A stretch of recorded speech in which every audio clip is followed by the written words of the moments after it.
on, Twin Tiers, and welcome to our Friday night edition of Twin Tiers football, brought to you by Simmons Rockwell Ford. Well, the cool breeze and the fall leaves are upon us as it gets colder and colder each Friday night, but that has not stopped any of the action. Let's start out the night in Section 4. Elmira opening up at home, hosting Ithaca tonight.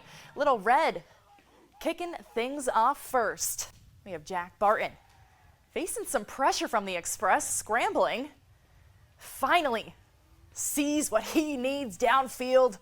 Nazir Cordona wide open in the end zone. Touchdown Ithaca, but not even 20 seconds later, Elmira in the red zone. Tough to see what's going on, but Dash Harris appearing from the crowd, staying on his feet, and gets past the goal line to tie the game up. Still in the first, fake handoff here. Zach Conklin still with the ball, got the cameraman too. Arias Bradbury on the carry down the sideline and into the end zone for 6. The Express take the lead and they stay right there the rest of the way. Elmira gets the win in dominant fashion tonight, 49-15 the final.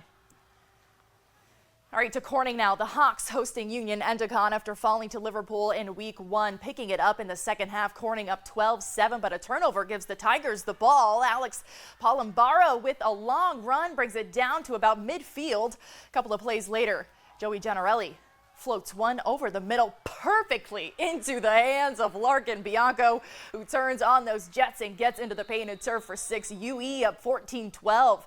After stopping a long UE drive short of the end zone, Corning takes back over on offense. Ball's fed over the middle, but Chad Eldridge there with the interception. Tigers capitalize too. Gianarelli to Bianco for another 6. UE extends their lead. The Hawks score one more, getting close, but the Tigers hold on to take it, 21-18. Decatur now, Eagles versus the Eagles as SVEC plays host to Deposit Hancock tonight. Already 6-6 a couple minutes in. Ball on the 46. Jacoby Foster on the quarterback keeper, heads to the outside.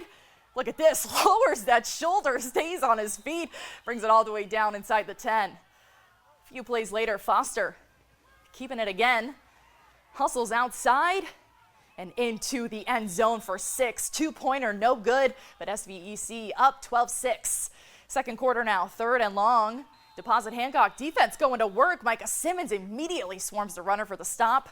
Nearing the end of the first half, Brody Matthews hands it off to Connor Mills in the backfield around the edge. Brought down just inside the 10, and a couple of plays later, Matthews able to punch it in for 6. A close one in the end, but Deposit Hancock comes out on top, 36-32. All right, over in Delaware Valley, Delhi hosted Tioga Central tonight. First quarter, Delaware Academy QB Lucas Nealis drops back, looking for a guy downfield, but no one's open. Nealis scrambling for his life as Tioga puts on the pressure, but a loft one up, and his main target, John Wilson, comes down with it to get the first score of the game. The Bulldogs up by 7.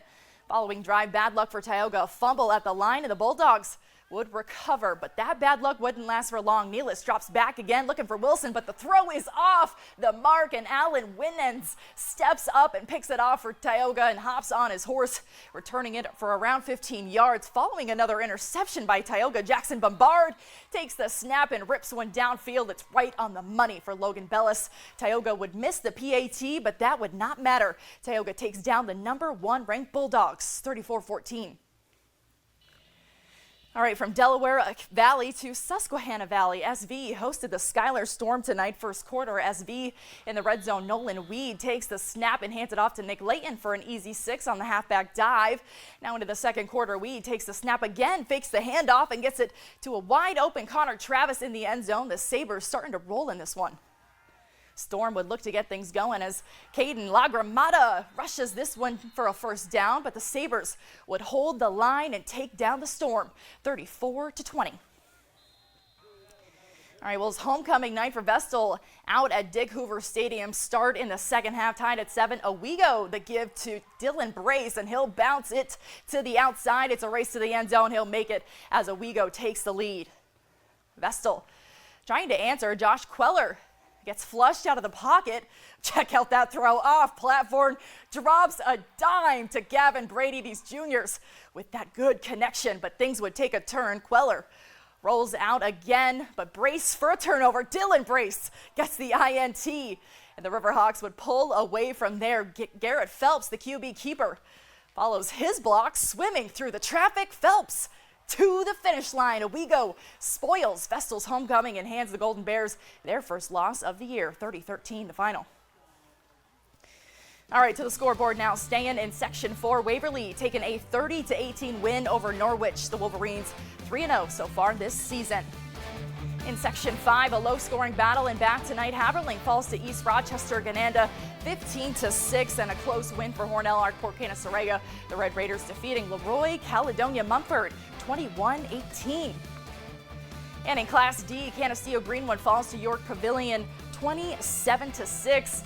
And into the Northern Tier League now, Wellsboro taking a 37-15 road victory over Cowanesque Valley tonight, and Canton shut out by Montgomery on the road 56-0. Troy also with a shutout tonight. The Trojans with a dominating 44-0 win over Towanda, and the Athens Wildcats with a huge win tonight.